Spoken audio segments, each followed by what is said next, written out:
Maseret Psachim Daf Tzadik Vav, nous commençons à la 14e ligne, à la Mishnah. Ma ben Pesach Mitzrayim le Pesach Dorot.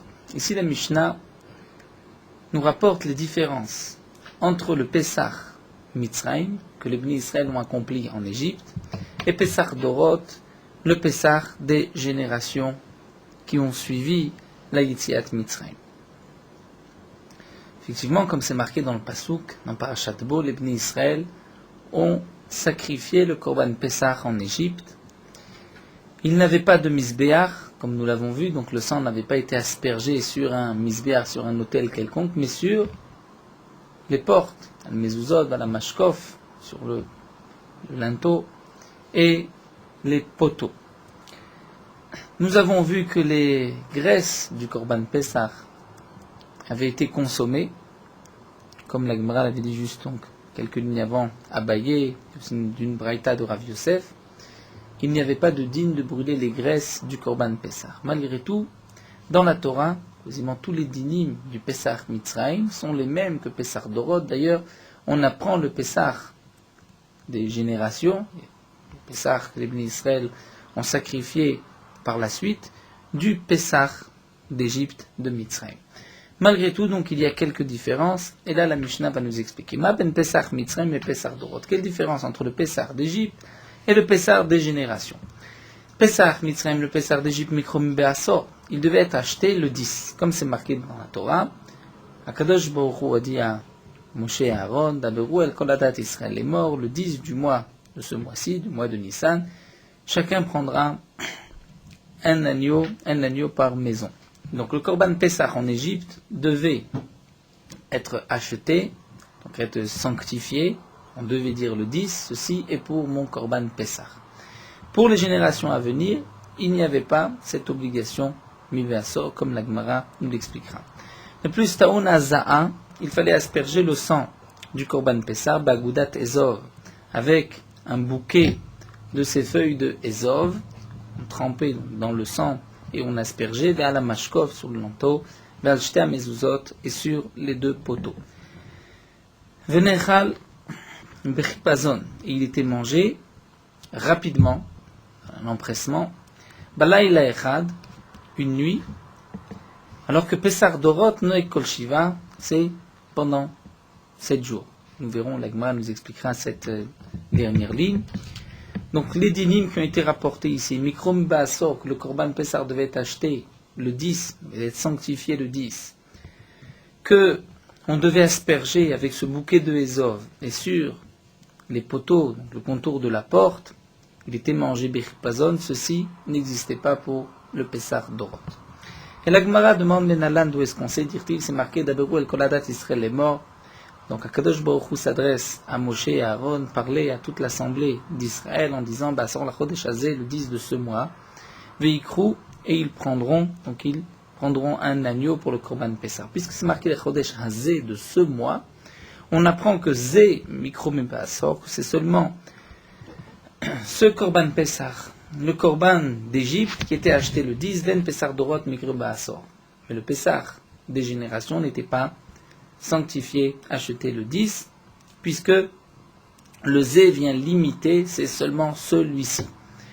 Et la Me'ata demande à Gemara si c'est ainsi, si on va expliquer le hazé qui est marqué dans Chodesh Hazeh, dans la Chodesh Hazeh, dans ce mois-ci, donc on va limiter, c'est seulement le Pesach d'Égypte.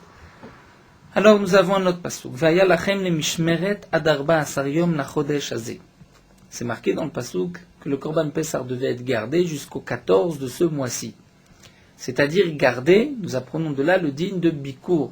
Et on devait vérifier pendant 4 jours que le Korban n'ait pas de moum de défaut. Il devait être inspecté pendant 4 jours. C'est une halakha, comme nous allons le voir, que même le Korban Tamid, il y avait une obligation de Bikour, c'est-à-dire de vérifier pendant 4 jours que ce Korban n'a pas de défaut.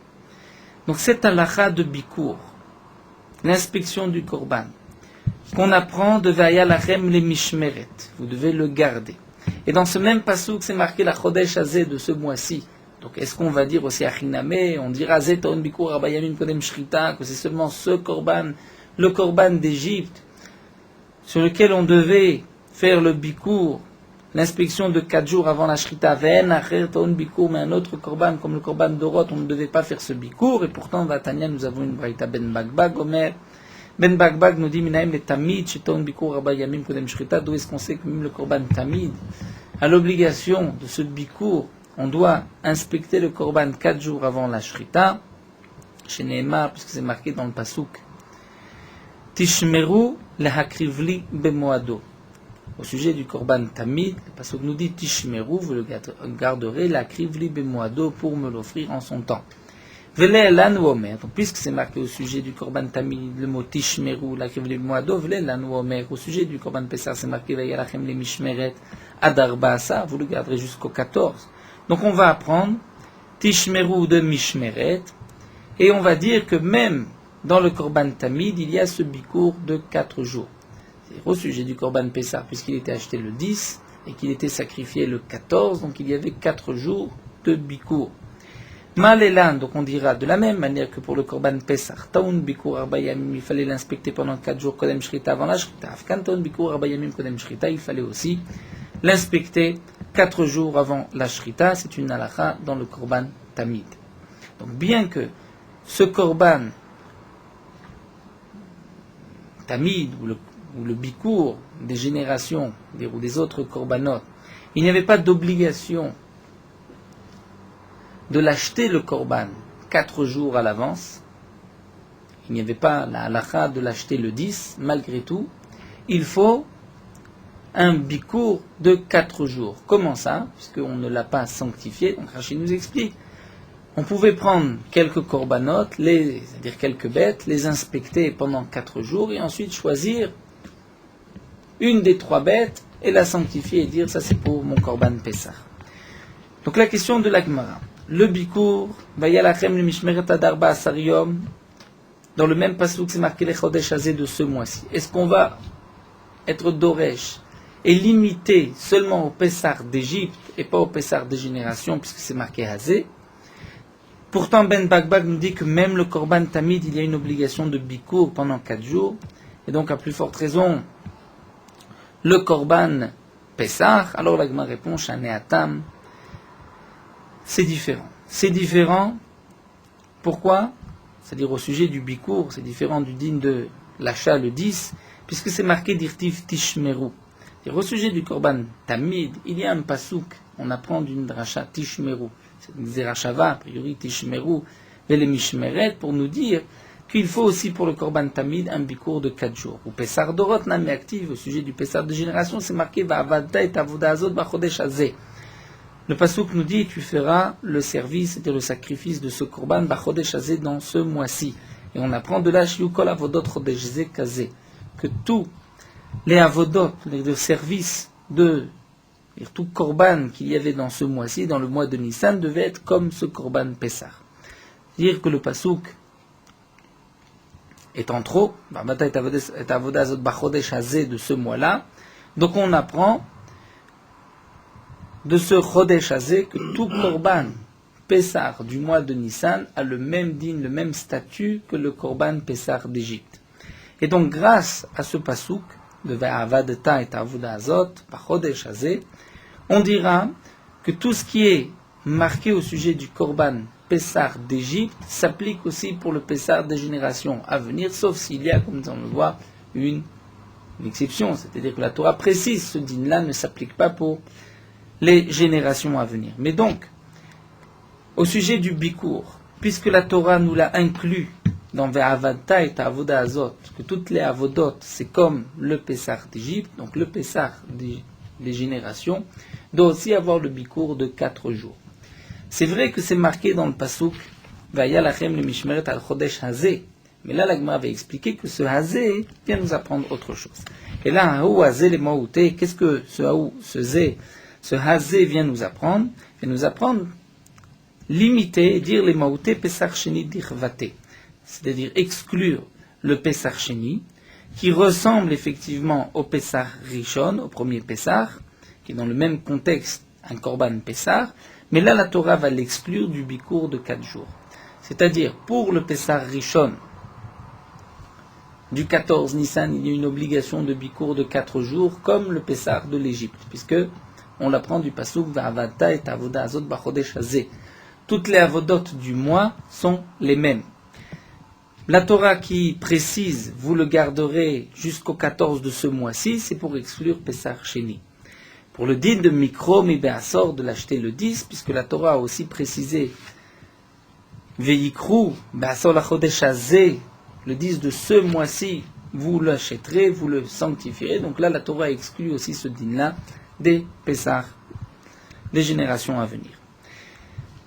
Donc nous avons en vérité un ribouille, c'est-à-dire le pasouk vient nous inclure, nous apprendre que toutes les halachot qui sont marquées au sujet du Pessah d'Égypte s'appliquent aussi pour tout Pessah du 14.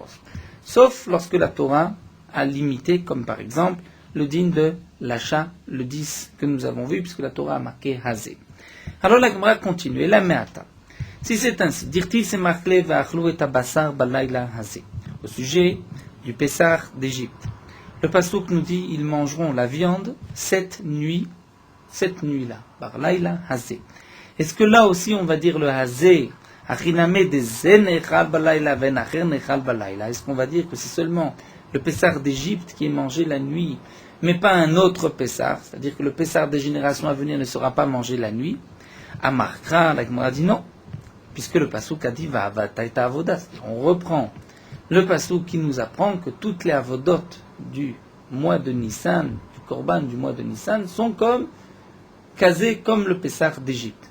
Donc cette halakha que le Korban Pessah doit être mangé la nuit s'applique aussi pour toutes les générations. Alors le hazé, pourquoi la Torah précise, vous mangerez, là il a hazé cette nuit-là. Pourquoi préciser cette nuit? Puisque ce n'est pas seulement cette nuit, c'est même pour toutes les générations. La Mali, l'Agma répond, l'Egdra Blaza ben Azaria et Rabbi Akiva, pour la Machloket bien connue, que nous avons vu dans Masechet Brachot, et que l'Agma reprendra à la fin de la Masechet. Entre Rabbi Blaza ben Azaria et Rabbi Akiva, jusqu'à quand? Quel est le temps limite de consommation du Korban Pessah? Est-ce que c'est jusqu'au lever du matin, ou jusqu'à Chatzot? Et tous les deux l'apprennent de ce mot, Hazé, comme nous le verrons, Bezrat Hashem. Et là, Me'ata, continue la Gemara avec une autre halakha. Dirtiv, c'est marqué, Vechol Arel lo yochal bo.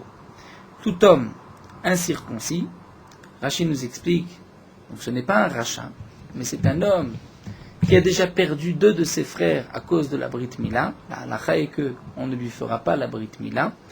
Il est incirconcis, et la Torah nous dit, Vechol acher lo yochal bo, il ne pourra pas manger du Korban Pessah.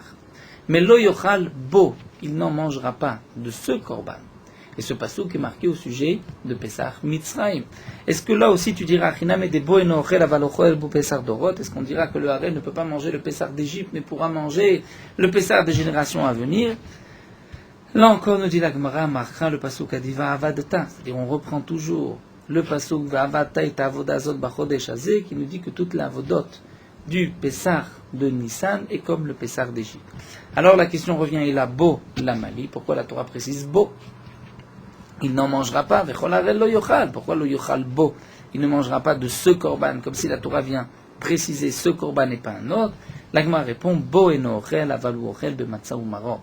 Le pasuk vient nous apprendre. C'est vrai que le harel ne mangera pas de korban pessar, mais il mangera la matzah et le maror. Bien que la matzah et le maror sont liés au korban pessar, puisque c'est marqué al matzot umurim yochlu, on mangera le korban pessar avec la matzah et le maror. Malgré tout, celui qui ne peut pas manger le korban pessah parce qu'il est harel, il est incirconcis, il mangera la matzah ou le maror. Et la me'ata, dit la Gemara, c'est ainsi, encore une autre halakha. C'est marqué dans la Torah. Kol ben nechar lo yochal bo. Tout homme nechar étranger, c'est-à-dire, nous explique Rashi, un renégat, shenetnakeru ma'asav laviv sheba shamay. Si le renégat veut malgré tout, c'est-à-dire le renégat qui renie les mitzvot, il veut malgré tout manger le korban Pessah, il n'a pas le droit, lo yochal bo, il n'en mangera pas. Est-ce que là aussi on dira, il pourra manger le Pessah des générations?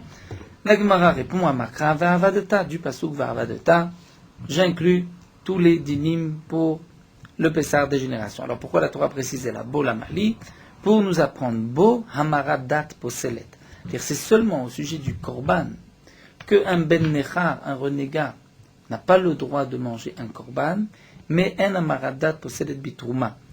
Mais si un homme, un renégat, un Kohen veut manger de la terouma, il n'y a pas d'interdiction pour lui, bien sûr, lorsqu'il est en état de pureté, il s'est purifié, mais il reste renégat, il renie, malgré tout, il pourra manger la terouma. Donc le pasuk bo ne vient pas exclure le pessar des générations, mais vient exclure la terouma. Et la Gemara nous dit, pourquoi la Torah a besoin de préciser et le harel et le ben necha, que tous les deux, et l'incirconcis et le renégat, n'ont pas le droit de manger le korban pessar, puisqu'après tout, on voit que le ben necha est aussi appelé harel lev, il est incirconcis du cœur. C'est cet or-là du cœur qui le fait renier.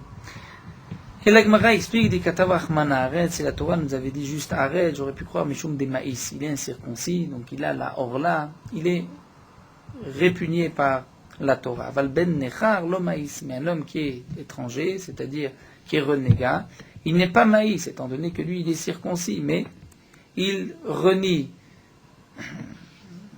certaines mitzvot. Malgré tout, j'aurais pu croire qu'il peut faire son korban pessar. Donc la Torah nous dit, tzricha, on a besoin de nous dire que non. Ben nechar, si la Torah avait simplement dit le ben nechar, c'est-à-dire le renégat ne pourra pas faire de korban pessar, mais jumden libo la shamaim, parce que son cœur n'est pas tourné vers le ciel. Aval harel de libo la shamaim, il est incirconcis. C'est un tzaddik, il fait toutes les mitzvot, il croit à Kadosh Baruch Hu, mais il est harel puisque ses frères sont morts. Et donc lui ne peut pas faire la brit mila. J'aurais pu croire l'imalo que lui peut manger le korban pessar, tzricha. Donc le Torah a besoin de préciser qu'il ne mangera pas non plus. La Gemara continue, la me'ata toshav vesachir lo yochalbo. Il est vrai que Rachid ne lit pas, n'a pas la girsa de ces quelques lignes, on va juste les lire, les traduire. Et la me'ata toshav vesachir lo yochalbo, nous avons une halakha concernant le toshav et le sachir qui est en vérité le toshav. C'est l'esclave qui a voulu rester, l'esclave juif qui a voulu rester chez son maître et qui a été nirtza, on lui a percé l'oreille, il restera jusqu'au yovel. Le sachir, c'est un esclave évêque d'Ivry, c'est marqué eux, lo yochalbo, n'en mangeront pas. Achiname debo weno ochel, aval ochel ou pesar dorot, est-ce que là aussi on dira qu'il mangera le Pessar de génération, Makra d'Avadeta, pour nous dire que même Pessar de génération, il n'en mangera pas. Et la Bo la Mali, qu'est-ce que vient nous apprendre le Bo? Pour nous apprendre Amaradat possède Namadat possède Betrouma. Donc là, c'est pour cela que Rashi ne veut pas lire ces quelques lignes, puisqu'on ne comprend pas que vient faire ici Amaradat, le Toshav et Sachir.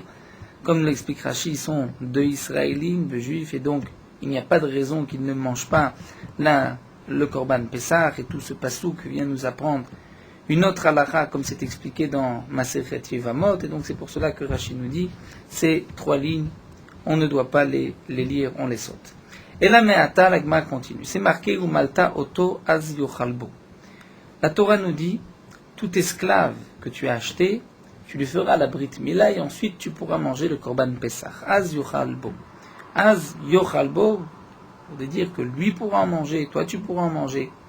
Est-ce que Achiname de Boeno Ochel Avalochel Bepesach Dorot, est-ce qu'on va dire que c'est ce korban que lui n'en mangera pas, c'est-à-dire s'il ne s'est pas circoncis, mais il pourra manger Pesach Dorot, à Markra, le pasuk vient de dire Va'avadata, donc comme nous l'avons vu, le Va'avadata vient inclure toute la lachot du Pessar d'Égypte pour le Pessar de génération. Et la Bo la Mali, donc que vient faire ce Az Yochalbo, alors il pourra en manger, c'est pour nous apprendre que lorsque j'ai acheté un esclave, je ne peux moi-même manger le korban Pessah que si mon esclave a déjà fait la brit mila. C'est-à-dire pas seulement si l'esclave peut manger ou pas, mais même si mon esclave n'a pas fait la brit mila, je ne peux pas moi-même manger. Et pas seulement son esclave, mais même si un homme a un enfant qui n'a pas fait la brit mila, lui-même ne pourra pas manger le korban Pessah. C'est ce qui est marqué donc Bo pour le Pessah d'Égypte, Milad Zecharav Avadav Ma'kevet. La mila de Zecharav, de ses enfants, ou bien Va'avadav, ou de ses esclaves, ma kevet l'empêche de manger le korban Pessah, que ce soit le Pessah d'Égypte ou le Pessah des générations, puisqu'on l'a appris de Va'avadata, ve'en mila zechra va'avadav ma kevet bateruma.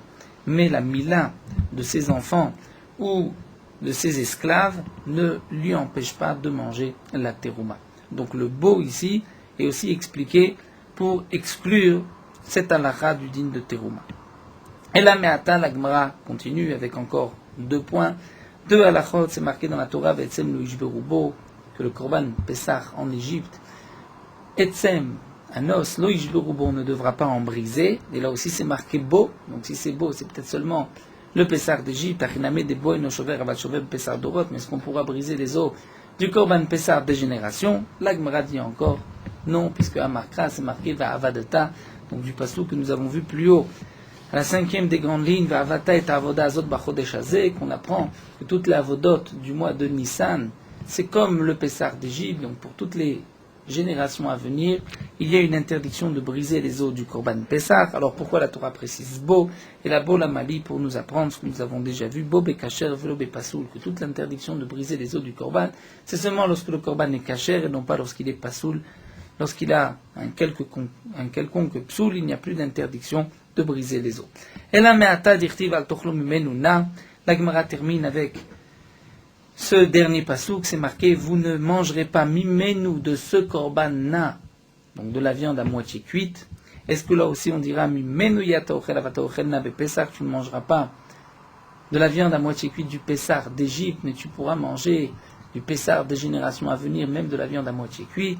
La Gemara dit non, puisque c'est marqué à Makra, Va'avadata, ce pasouk vient inclure pour toutes les générations le même digne que le Pessah, et la Mimenu la Mali, l'Ikde Rabba, Maravitzrak. Le Mimenu vient nous apprendre ce que Rabba, au nom de Ravitzrak, nous enseigne, Rashi nous rapporte dans Masechet Yevamot, qu'on apprend Pessah, Mimenu, et dans Maaser c'est marqué Mimenu pour nous dire qu'un Harel, un homme incirconcis, n'a pas le droit de manger aussi du Maaser, donc on apprend de ce pasouk une halakha pour Maaser.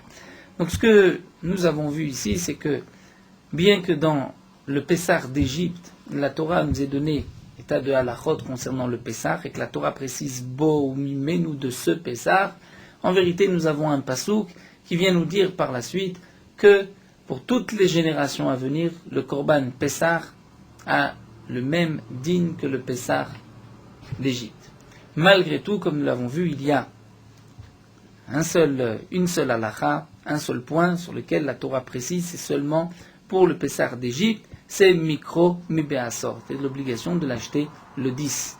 L'obligation de le sanctifier le 10 du mois de Nissan, ceci ne s'appliquait que pour le Pessah d'Égypte et pas pour le Pessah des générations. L'autre digne que on doit asperger son sang, Gouda Tezov, à la Mashkov, à l'Shtea Mezuzot, ça c'est marqué dans la Torah au sujet du Korban Pessah d'Égypte, et au sujet du Korban Pessah des générations, la Torah précise que le sang devrait être versé sur le Mizbeach. Venerchal Bechipazon, la Gemara continue, cet autre digne que nous avons vu dans la Mishnah, que le Pessah d'Égypte était mangé Bechipazon, Israël était empressé, comme c'est marqué dans la Torah, Na'alechem Beraglechem, vous savez, les chaussures,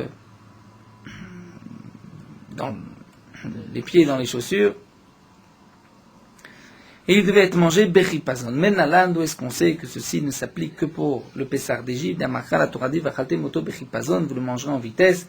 Oto nechal Bechipazon, venacher nechal Bechipazon, c'est seulement ce korban qui doit être mangé en vitesse et pas un autre. Pessah Dorot Noé Kol Shiva, le dernier point de la Mishnah, c'est marqué que le Pessah d'Égypte était mangé en une nuit, Balaïla Echad, alors que le Pessah de génération était 7 jours. Et là, la Gemara s'étonne. Amaïkaï, sur quoi se rapporte ce dernier dit? Nilima Pessah. Si c'est sur le Korban Pessah, c'est-à-dire que le Pessah est mangé Kol Shiva pendant 7 jours, demande Agma Pessah Kol Shiva Milika, est-ce qu'il y a un Korban Pessah pendant 7 jours pour les générations à venir? Nous tournons la page et là à Chametz. Seulement nous dit la Gemara, c'est au sujet du Chametz, c'est-à-dire il y a une interdiction de Chametz, d'avoir du Chametz pendant 7 jours. Et en Égypte, cette interdiction n'était pas pour 7 jours. Michlal, de Pessah Mitzrayim, Laïla Echad Vetulo. Et que ce qui est marqué dans la Mishnah, que Balaïla Echad, ceci ne s'applique pas sur le Korban Pessah, mais sur l'interdiction de posséder du Chametz. Et donc en Égypte, c'était seulement une nuit, et pour les générations à venir, c'est 7 jours. Mais là encore, ça ne marche pas, puisque nous dit la Gemara, nous allons voir d'une braïta de Rabbi Yossé Aglili, que même en Égypte, il y avait pas seulement une nuit, mais un jour d'interdiction de Chametz. Et donc la Gemara nous dit, Vetulo, Michlad de Pessah Mitzrayim Laïlaïchat, ça voudrait dire que le Pessah d'Égypte était qu'une nuit, Vetulo et pas plus, Vatania, pourtant nous avons une braïta. Rabbi Yossé Aglili, même le Pessah Mitzrayim Shenchim Mutsono Egla Yom Echad. Rabbi Yossé Aglili nous dit, d'où est-ce qu'on sait que le Pessah d'Égypte, l'interdiction de Chametz, c'était seulement un seul jour.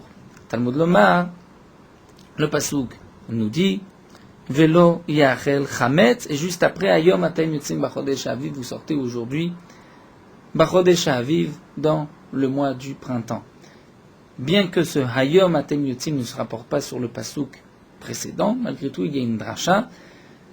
On apprend de là Velo yachel chametz Hayom, c'est-à-dire on ne mangera pas du chametz aujourd'hui. Donc en Égypte il y avait une interdiction de consommer du chametz un seul jour. Et là, Amar, donc la Gemara reprend. C'est vrai qu'en Égypte, il y avait l'interdiction de manger le chametz un seul jour. Alors pourquoi la Mishnah nous dit une seule nuit? Et là, Amar. Laïla Echad, le Korban Pesach était mangé, donc en vitesse, Balaïla Echad, et en une seule nuit.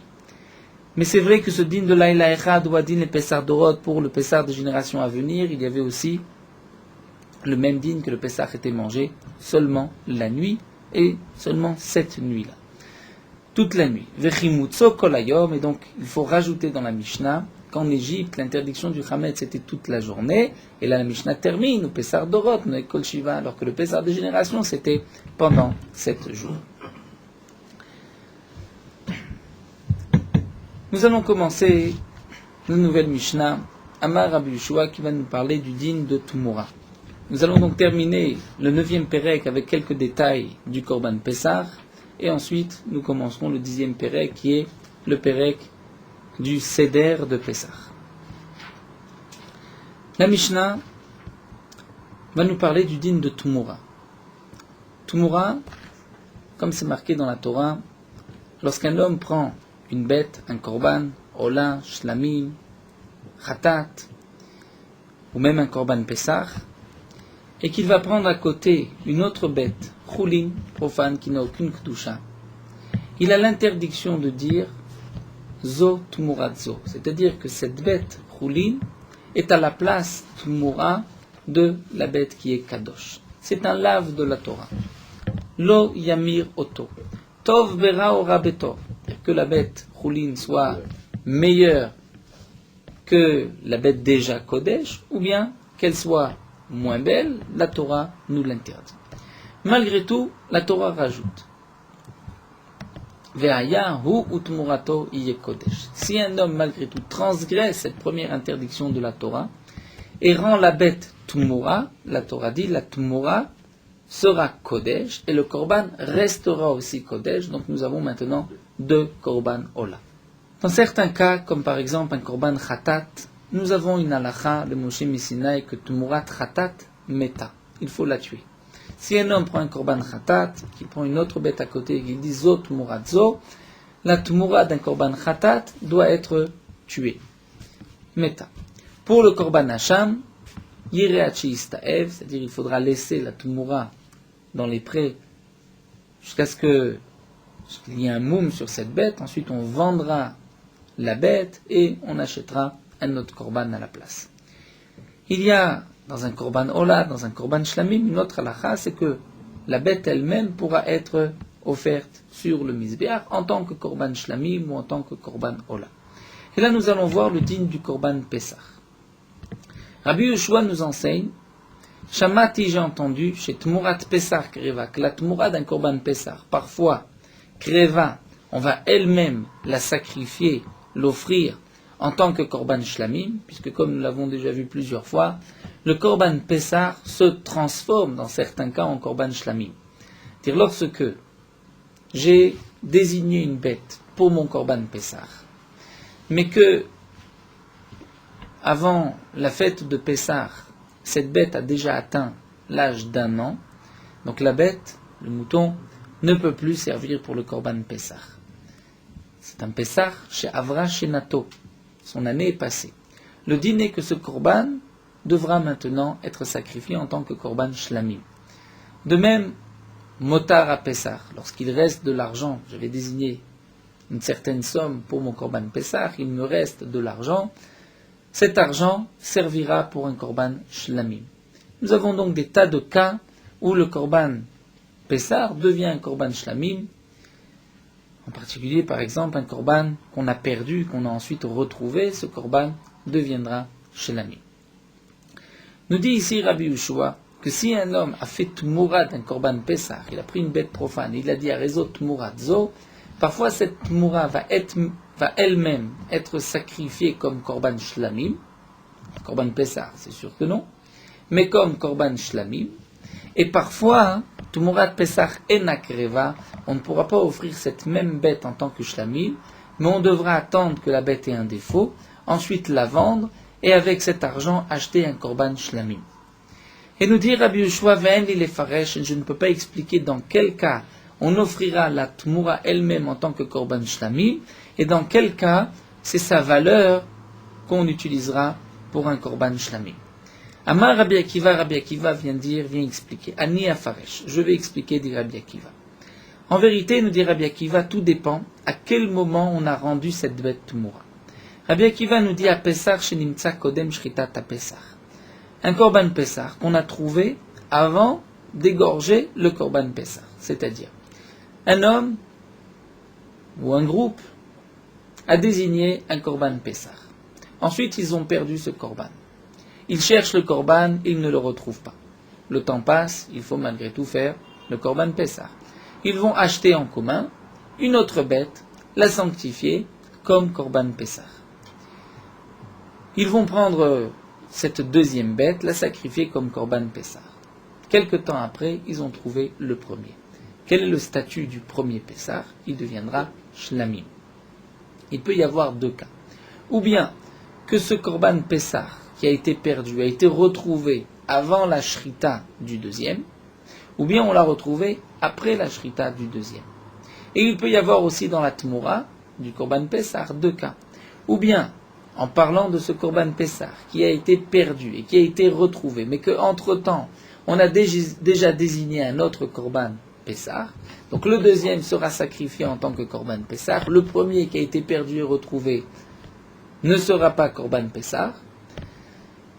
Si malgré tout, j'ai pris une autre bête à côté, j'ai dit à Rezo Tmuradzo, quel va être le statut de cette troisième bête? Est-ce que c'est un Tmurat à Pessah qu'on va sacrifier directement Shlamim, ou bien qu'on devra vendre et avec sa valeur acheter un Korban Shlamim? Et donc Rabbi Akiva vient nous dire, lorsqu'on a trouvé le Korban Pessah avant la Shrita, donc on a trouvé le premier Korban avant d'avoir égorgé le deuxième korban qu'on avait donc sanctifié, acheté, puisqu'on ne trouvait pas le premier. Nous nous retrouvons à ce moment-là avec deux bêtes. Lorsque je vais prendre la deuxième bête et je vais laisser la première, j'ai en vérité fait ce qu'on appelle un dirou, c'est-à-dire je repoussais la première. Lorsque je repousse la première, il y a un dîme particulier, c'est qu'à ce moment-là, cette bête-là ne pourra pas elle-même être sacrifiée en tant que shlamim, mais c'est sa valeur qui sera qui servira de korban shlamim. Pourquoi? Puisque j'ai repoussé cette bête. J'avais les deux bêtes devant moi et j'en ai laissé une au profit de l'autre. Ça, c'est lorsque j'ai retrouvé le korban pessah, le premier, avant d'avoir sacrifié le deuxième. Mais lorsque je ne l'ai retrouvé qu'après, donc je n'ai rien repoussé biyadaim devant moi. J'ai juste égorgé le deuxième puisque je ne savais pas où se trouvait le premier. Donc dans ce cas-là, cette même bête devra être sacrifiée en tant que korban shlamim, c'est-à-dire le premier pessah que j'avais perdu et que j'ai retrouvé après avoir sacrifié un deuxième korban pessah, sera sacrifié en tant que korban shlamim. Eh bien en vérité, pour la tmoura, c'est exactement le même dîme. Si j'ai retrouvé la première bête avant d'avoir sacrifié la deuxième, et que j'ai rendu une autre bête, une troisième bête tmoura de cette première que j'ai retrouvée, eh bien la tmoura aura le même statut que la première, et donc ce n'est que sa valeur qui sera utilisée comme korban shlamim. Si j'ai retrouvé la première bête après avoir sacrifié mon korban pessah, avoir acheté une deuxième bête, et que je vais ensuite faire une tmoura d'une troisième sur la première, eh bien à ce moment-là, de la même manière que la première, je peux l'offrir en tant que shlamim directement, eh bien la tmoura aussi sera sacrifiée en tant que shlamim. Donc dans les mots Amar Rabbi Akiva Niafare, je l'ai expliqué, à Pessah Shenimtsa Kodem Shritat à Pessah, le korban Pessah que j'ai perdu, que j'ai retrouvé avant d'avoir égorgé un deuxième korban Pessah, Yireachi Istaev, on laissera la bête paître dans les prés, Hachi Istaev, jusqu'au moment où elle est un défaut, Veimacher, ensuite elle sera vendue, Viavi bedamav shlamim, mais je pourrai acheter avec sa valeur un korban shlamim, Vechen tmurato. De même pour la tmura. Achar shritat pesar, si j'ai retrouvé cette bête après avoir égorgé le korban pesar, donc j'ai retrouvé mon premier korban après avoir égorgé le deuxième, à ce moment-là, le premier karev shlamim sera immédiatement, c'est-à-dire la bête elle-même, je n'ai pas besoin, donc je ne pourrai pas le jour même l'offrir en tant que shlamim, puisque n'oublions pas, j'ai déjà fait le korban tamid, et donc je ne peux pas faire de korban shlamim après le korban tamid. Malgré tout, après la fête, je pourrais le sacrifier en tant que shlamim. Vechen tmurato, si à ce moment-là je rends une troisième bête tmura de la première, je pourrais la sacrifier aussi en tant que shlamim. Il est vrai que, d'après Rabbi Akiva, ce n'est pas seulement la tmura qui va être une fois sacrifiée elle-même shlamim, mais une fois ce n'est que sa valeur, mais c'est même la première bête que j'ai perdue, que j'ai ensuite retrouvée. Donc pourquoi Rabbi Yehoshua ne nous parle que de la tmura? Il aurait dû nous dire, Shamati, que parfois le Pessar Karev, et parfois le Pessar Eno Karev, ce n'est que la valeur. C'est exactement la question de la Gemara Velema. Rabbi Yehoshua aurait dû dire Pessar Karev ou Pessar Eno Karev, puisque la Tmura dépend du premier Korban que j'ai retrouvé, et la Tmura aura le même digne que le premier Korban. Donc pourquoi Rabbi Yehoshua ne nous a pas dit directement, est-ce que dans un cas, j'ai vu un Pessar qui va lui-même être égorgé shlamim, mais une fois ce n'est pas lui, mais c'est sa valeur. Hakamash Malan, le Chidouche de Rabbi Yehoshua dit qu'à Tmurat à Pessar de l'Okarva, qu'il peut y avoir même la Tmurat d'un Korban Pessar qui ne va pas être sacrifié, c'est-à-dire, nous explique Rashi, je ne vais pas dire que dès le départ c'est un shlamim, que dès que je l'ai rendu Tmura c'est automatiquement un shlamim, mais je vais dire ça a le même statut que le Pessar lui-même. C'est-à-dire la Avamina, comme nous explique Rashi, c'est que cette bête, la troisième, je ne l'ai pas repoussée, puisque la troisième n'est en aucun cas un korban Pessah. Donc ce n'est pas que j'avais deux bêtes devant moi et que j'en repousse une. Malgré tout, cette bête prend le statut donc d'un korban shlamim, et ce n'est que sa valeur que je pourrais utiliser comme korban shlamim, étant donné qu'elle prend le statut du korban Pessah que j'ai retrouvé avant la shrita du deuxième. Itmar la Gemara nous rapporte une marloquette entre Rabba et Rabbi Zira. Nous avons expliqué toute la Mishnah d'après Rabba. C'est-à-dire que tout dépend si la première a été retrouvée avant la shrita de la deuxième ou après la shrita de la deuxième. C'est-à-dire qu'on considère qu'il y a eu un dirou, j'ai repoussé la première, lorsque je l'ai retrouvée avant la shrita et que je ne l'ai pas égorgée, j'ai égorgé la deuxième. Ça, c'est ce que nous dit Rabba. Kodem shrita v'lachar shrita shaninu dans la Mishnah, tout dépend avant la shrita ou après la shrita. Rabbi Zira Amar, Rabbi Zira n'est pas d'accord et dit Kodem chatzot lachar chatzot shaninu. Tout dépend dans la Mishnah si c'est avant chatzot et après chatzot. C'est-à-dire, nous explique Rashi, c'est au moment de chatzot que là tout dépend. Si j'ai retrouvé la première avant chatzot, donc au moment de chatzot, il y a une sorte de kviout, c'est-à-dire au moment de chatzot, la première aurait pu être un korban pesach et je la repousse, à ce moment-là ce n'est que sa valeur que je pourrais offrir en tant que shlami. Mais si j'ai retrouvé la bête après Chatzot, même si je l'ai retrouvée avant la shrita de la deuxième, mais puisque au moment même de Chatzot où commence l'obligation de Pessah, je n'avais pas les deux bêtes devant moi, à ce moment-là, la première pourrait être offerte shlamim. C'est ce que nous dit Rav Zera, donc tout dépend Kodem Chatzot Lachar Chatzot Shaninu. Alors l'Agma demande Rav Zera, pourtant dans la Mishnah c'est marqué à Katene Kodem Shritata Pessah avant la Shrita, donc tout dépend de la Shrita et non pas de Chatzot. L'Agma répond Ima Kodem Zman Shritata Pessah. On dira juste avant le moment, le Zman de Shritata Pessah, c'est-à-dire où commence la Shrita du Korban Pessah, c'est-à-dire Chatzot, puisque le Korban Pessah est sacrifié l'après-midi. Ketana, et l'Agma nous dit c'est comme une marloquette Tanaïm, ce que nous avons vu là de Rabba et Rav Zera. Nous avons Tanakama qui nous dit que le Pessah qui a été retrouvé avant la Shrita du deuxième, on le laissera donc peut-être jusqu'au moment où il est un moum, et c'est sa valeur qu'on utilisera comme Korban Shlamim, l'achar Shrita Yikrav, après la Shrita on pourra le sacrifier. Rablezer Omer, Rablezer dit Kodem Chatzot Yiri, l'achar Chatzot Yikrav, donc tout dépend de Chatzot avant et après Chatzot. La Gemara reprend ce que nous avons vu dans la Mishnah. Lorsque on a perdu un korban Pessah, on a acheté un autre korban, sanctifié un autre korban, et qu'on a retrouvé le premier, nous avons vu que tout dépend quand est-ce qu'on a trouvé le premier. Est-ce que le premier a été retrouvé avant d'avoir égorgé le deuxième? Dans ce cas-là, étant donné qu'on a deux korbanot devant nous, et qu'on repousse un au profit de l'autre, Donc le premier ne pourra pas être lui-même sacrifié shlamim, mais c'est sa valeur qui sera sacrifiée en tant que shlamim. Dans le cas où on a retrouvé le premier Korban Pessah, après avoir égorgé le deuxième, donc on explique d'après Rabbah, parce que la halakha est d'ailleurs comme Rabbah, au moment de la shrita du deuxième, je n'avais pas le premier devant moi, donc je ne l'ai pas moi-même repoussé biyadaim, c'est-à-dire biyadaim, avec les mains. Je laisse un pour prendre l'autre. Dans ce cas-là, le premier que j'ai retrouvé pourra être sacrifié lui-même shlamim. Il ne pourra pas être Korban Pessah, puisque je ne peux pas sacrifier deux Korban Pessah. Et c'est une halakha que tout Korban Pessah que je n'ai plus besoin devient shlamim. Donc la seule nuance, est-ce que c'est ce Korban même qui est shlamim, ou bien c'est sa valeur qui sera utilisée pour un Korban shlamim. La Gemara continue sur ce que nous avons vu. Donc achar shritat ha-Pesach yavi shlamim. Si on a retrouvé le Korban, le premier, après avoir égorgé le deuxième, dans ce cas-là, le premier sera sacrifié lui-même Korban Shlamim. Et si on a rendu la Tmoura, donc la troisième bête, on l'a rendu Tmoura de la première, la Tmoura prendra le même statut que la première.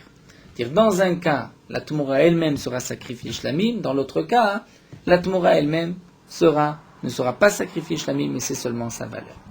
Rava vient préciser, vient nous dire, Amar Rava, Lo Shanu, ce que nous avons vu, que la Tmoura sera elle-même sacrifiée, et la Shenimtsa Achar Shrita, c'est seulement lorsque le premier Korban a été trouvé après avoir égorgé le deuxième, Ve'emir Bo Achar Shrita, et j'ai rendu une troisième bête rouline Tmoura après avoir égorgé aussi le deuxième. C'est-à-dire dans l'ordre. J'ai d'abord égorgé le deuxième, ensuite j'ai retrouvé le premier Korban et j'ai rendu Tmoura, une bête de rouline, juste après. Aval, mais dans le cas Nimtsa Kodem Shrita, que j'ai trouvé avant la Shrita du deuxième, j'ai retrouvé mon premier. Ve'imir Bo Achar Shrita.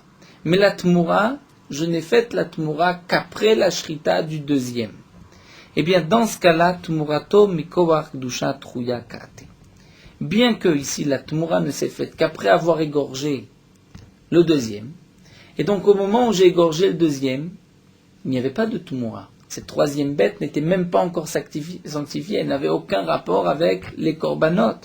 Malgré tout, puisque je l'ai rendue Tmoura après avoir égorgé la deuxième, donc au moment où j'ai égorgé la deuxième, j'ai repoussé mon premier korban. Donc mon premier korban est ce qu'on va appeler une Kdusha Dechouya, une Kdusha qui a été repoussée. Et donc la Tmoura, même si cette Tmoura n'a été faite en vérité qu'après avoir égorgé le deuxième korban, malgré tout, Mikoar Kdusha Dechouya Kate, donc Avanim Tsakodem Shrita, si on l'a retrouvé avant la Shrita, mais que la Tmoura ne s'est faite qu'après la Shrita, Tmourato Mikoar Kdusha Truya Kate, la Tmoura vient d'une Kdusha Dechouya, Velo Karva ne sera pas elle-même la Tmoura sacrifiée Shlamim, mais c'est seulement sa valeur. Et tu vas Abaye. Abaye va poser une question, on va objecter. C'est marqué dans la Torah, au sujet du Korban Shlamim. La Torah nous dit un Korban Shlamim, si c'est du Tzon, donc du menu bétail, dans le Tzon, il y a deux familles. La famille du mouton et la famille de la chèvre. La Torah dit, Kesev ou Makriv, si c'est de la famille du mouton. Et la Gemara demande, Matanuloma im Kesev. Pourquoi la Torah dit im, avec un im? La Torah aurait très bien pu dire, Kesev ou Makriv. Pourquoi im, si? C'est pour nous apprendre, nous inclure un autre din, les rabot Tmurat HaPesach, pour nous apprendre que la Tmurat HaPesach, c'est-à-dire la Tmura d'un Korban Pesach, Achar HaPesach, après Pesach, chez Kereva Shlamim, qui sera donc sacrifié aussi en tant que Shlamim. Donc la Braïta nous dit, la Torah qui nous enseigne im kesev, pourquoi la Torah rajoute un im? Pour nous dire qu'il y a aussi un autre Korban Shlamim qui est la Tmura du Korban Pesach après Pesach. La Gemara demande Echidame de quel cas il s'agit. Si c'est dans le cas où j'ai perdu un premier Korban et que j'ai retrouvé ce Korban après avoir égorgé le deuxième, Veimirbo, et que j'ai rendu une troisième bête moura de la première. Achar Shrita, après avoir égorgé la deuxième. Pshita, nous dit la Gemara. Donc là, c'est évident que c'est un korban shlamim. La malikra, pourquoi ai-je besoin d'un pasouk? Rashi nous dit, c'est un simple motar à Pessah, et ça, on l'apprend d'un autre pasouk. Donc nous dit la Gemara, El alav. Donc on est obligé de nous dire que le pasouk, la braïta, vient nous parler dans un cas particulier. Shinimtsa kodem shrita, qu'on a trouvé la première bête avant la shrita. Ve'imirbo achar shrita. Mais que la tmoura, je l'ai faite après la shrita. Parce que si c'est avant la shrita, nous avons vu que je ne peux pas le sacrifier lui-même. Je ne peux pas sacrifier elle-même cette tmoura comme shlamim, mais seulement sa valeur. Donc dans quel cas la Torah peut nous enseigner im kesef pour nous dire que c'est aussi un korban shlamim? Si c'est que j'ai trouvé, que j'ai rendu tmoura après la shrita, là c'est sûr que c'est shlamim. Donc c'est une bête que j'ai retrouvée avant la shrita, mais que j'ai fait la tmoura après la shrita. Puisque si c'est avant la shrita, c'est sûr que ce n'est pas shlamim. Donc là, nous avons une question contre Rava. Agma répond lo. Leolam shinitza achar shrita. On parle dans le cas, on a retrouvé la bête après la shrita. Ve'imirbo achar shrita. Et que aussi on a fait la tmoura après la shrita. Alors tu te poses la question, mais quel est le chidouche? Effectivement, il n'y a aucun chidouche. Je l'écris à Smarta Be'alma. Je n'ai pas besoin de ce pasouk, je l'apprends d'ailleurs. Mais ce pasouk, c'est juste une allusion. Alors demande l'agma si cette braïta ne vient juste nous rapporter qu'une allusion. Donc elle a kra le mayate, que vient faire en vérité ce pasouk im kesef? Qu'est-ce qu'il vient nous apprendre? Et l'agmara répond qu'il est un lien pour une autre braïta. Kesef, les rabot et apesach les alia. La Torah nous dit que kesef vient nous apprendre un petit point. C'est que dans le korban shlamim, lorsque la Torah précise le menu bétail, la Torah nous rapporte la famille du mouton, la famille de la chèvre. En vérité, les korbanot, la avoda, sont les mêmes pour le mouton et pour la chèvre. Donc pourquoi la Torah se répète? La Torah aurait dû dire, si c'est du tzon, du menu bétail, il suffit de faire telle ou telle chose. C'est que dans un cas, la Torah nous dit que la alia, la queue, sera sacrifiée sur le misbéar. Et dans un autre, la Torah ne nous parle pas de la queue. C'est-à-dire, pour la chèvre, la queue ne sera pas brûlée sur le misbéar, ne fait pas partie des hémorim, mais pour le mouton, la queue fait partie des hémorim. Et là, la Gemara nous dit, mais en vérité, la Torah n'avait même pas besoin de préciser qu'est-ce le mouton, puisque dans le menu bétail, il n'y a que deux familles. Donc, puisque la Torah dira par la suite, si c'est une chèvre, donc je sais qu'au départ, on ne parlait pas d'une chèvre. De quoi on parle? Du mouton, de la famille du kesef. Si on parle du mouton, donc pourquoi la Torah précise kesef? C'est pour nous apprendre les rabot ta pesach la alia, pour nous dire que même le korban pesach, si c'est un mouton, la alia, la queue, fait partie des hémorim, de ce qui doit être brûlé sur le misbéach. Donc maintenant la braïta continue. Pourquoi c'est marqué im, le im, keshéu omer im kesev, les rabot pesach shavra shenato, pour nous apprendre un autre point, qu'un korban pesach shavra shenato, que l'année est passée, et donc ce korban pesach ne peut plus être utilisé comme pesach. Ou shlamim abayim machmata pesach, ou un korban shlamim qui vient à cause du pesach. Rashi nous dit, d'après sa deuxième explication, qu'il s'agit de le korban chagiga du 14, qui vient accompagner le korban pesach. Eh bien la Torah vient nous dire que ces deux korbanot, c'est-à-dire un pesach qui a passé son année, ou un shlamim qui vient le chagiga du 14, les kol mitzvat shlamim ont tous les dinim du korban shlamim. Shetaun smicha, il faudra poser les mains. Nesachim, tout ce qu'on doit verser sur le misbeach, nufat razeveshok et les balancements. C'est-à-dire ce passouk vient nous dire que même le pesach shavra shenato qui deviendra un shlamim, la chagiga du 14 qui est shlamim, ces deux korbanot ont les mêmes dinim que le shlamim. Ensuite, la Torah continue. Kshu omer veim ez. La braïta continue. Lorsque c'est marqué par la suite veim ez, et si c'est une chèvre, si c'est de la famille de la chèvre, pourquoi le veim? Le veim vient ifsi kainyan, vient faire une séparation entre la première famille et la deuxième, l'imède pour nous dire à la el shentuna alia, que la famille de la chèvre, il n'y a pas d'obligation de brûler la alia, la queue, sur le misbéach avec toutes les graisses. Donc la conclusion de la Gemara, c'est qu'on garde cet enseignement de Rava. Nous n'avons pas de question de la Braïta, puisque la Braïta va être expliquée différemment. Et donc Rava nous dit, tout ce qui a été enseigné, que la bête elle-même va être offerte en tant que shlamim, c'est seulement lorsqu'elle a été, qu'on a retrouvé la première bête après la shrita de la deuxième, et qu'on a rendu aussi Tumura après la shrita de la deuxième. Mais si on a retrouvé la bête avant la shrita de la première, même si la Tumura s'est faite après la shrita, cette troisième bête, Tumura, vient d'une Kedusha qui avait été repoussée, et donc ce n'est que sa valeur qui sera offerte en tant que Shlamim. La Gemara continue, cas des Matnela. Certains ont l'habitude d'enseigner cette halakha de Rava sur Aresha, sur le début de la Mishnah. HaPesach shenimtza kodem shritat HaPesach, Yireh Chistaev. Donc nous avons vu dans la Mishnah qu'un korban Pesach, qu'on a retrouvé avant d'avoir égorgé la deuxième bête.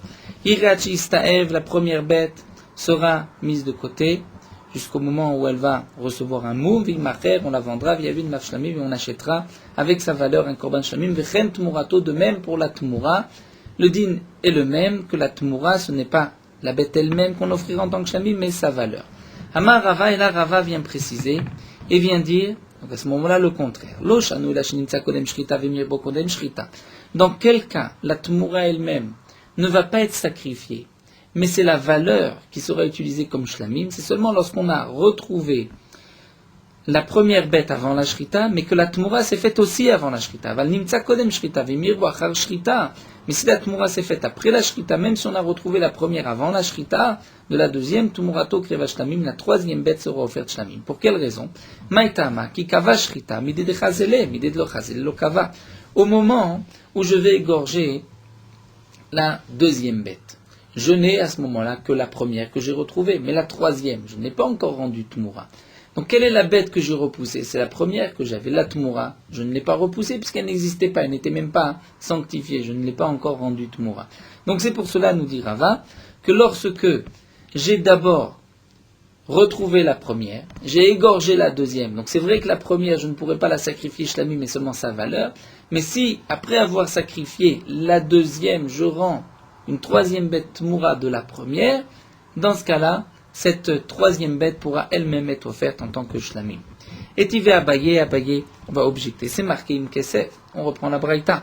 La Braïta dit Imkesef. Pourquoi la Torah précise Imkesef? Matamud lomar les rabot, murata pesach, rapesach, shikreva shlamim. La Braïta nous dit, c'est pour inclure même la tmura du korban pesach, après le korban pesach, qui elle-même va être offerte en tant que shlamim, comme nous l'avons vu donc juste avant. Donc là, la Gemara continue la Braïta. Nous allons voir encore 6 lignes d'Af Tzadik Zayin. Yachol af lifne Pesach ken, demande la Gemara, est-ce que même lifne Pesach, c'est-à-dire une tmura de Pesach qui a été trouvée avant Pesach aussi, on l'offrira en tant que shlamim? Talmud lomar hu, c'est-à-dire hu karev ven tmurat a Pesach kreva. Ce n'est que le Pesach, la Torah dit Pesach hu, c'est-à-dire le Pesach lui est kasher, mais la tmura du korban Pesach ne va pas elle-même être sacrifiée. Puisque la Torah dit Pesachou, c'est que la Torah vient limiter, c'est seulement le Pesach et pas une autre bête, pas la Tumura. Donc bien évidemment, la Torah ne vient pas exclure la Tumura d'un korban qui lui-même va être offert. Mais la Tumura d'un korban dont le korban lui-même ne peut pas être lui-même offert, mais seulement sa valeur. Et de quel cas il s'agit? Echidame. Si on a retrouvé le premier korban Pesach avant la shrita du deuxième, Vemir bo kodem shrita, et que j'ai fait la tmura, donc une troisième bête, je l'ai rendue tmura de la première avant cette même shrita, pshitan, dit la Gemara que la tmura ne sera pas sacrifiée, que ce n'est que sa valeur. La malikra, pourquoi ai-je besoin d'un pasouk? Étant donné que j'avais maintenant 3 bêtes et j'ai choisi la deuxième, donc la première et la troisième ont été repoussées, et la lave. Donc nous dit la Gemara, tu vois bien qu'on est obligé d'expliquer Shenimtza kodem shrita, qu'on parle d'une bête que j'ai retrouvée avant la shrita. Ve'imir bo achar shrita. Mais la tmura, je l'ai rendue tmura après la shrita de la deuxième. Et donc, la Torah vient nous dire que malgré tout, dans ce cas-là, cette bête-là ne sera pas elle-même sacrifiée en tant que shlamim, mais seulement sa valeur. C'est-à-dire cette bête a été exclue, c'est seulement Pessah et pas une autre. Et donc là, c'est effectivement Tiyufta des Rava Tiyufta. C'est une question sur la deuxième version de Rava, qui nous avait dit que si on avait trouvé donc la première bête avant la shrita de la deuxième, et qu'on a rendu tmura qu'après la shrita de la deuxième, cette tmura pourrait être sacrifiée en tant que shlamim. Donc là, nous allons nous arrêter ici. Donc nous avons vu dans la Mishnah que parfois la tmura du korban Pessah elle-même sera shlamim, comme le Pessah, mais parfois ce n'est que sa valeur qui deviendra shlamim. Donc comme nous l'avons vu, tout dépend à quel moment on a retrouvé la première, si on a retrouvé la première avant la shrita de la deuxième ou après la shrita de la deuxième. Et nous avons vu aussi les paroles de Rava que lorsqu'on a retrouvé la première avant la shrita de la deuxième et qu'on a rendu Tmoura avant ou après la shrita, dans tous les cas, étant donné que cette Tmoura provient d'un korban Pessah qui a été repoussé, eh bien, la Tmoura ne sera pas elle-même sacrifiée Shami, mais seulement sa valeur.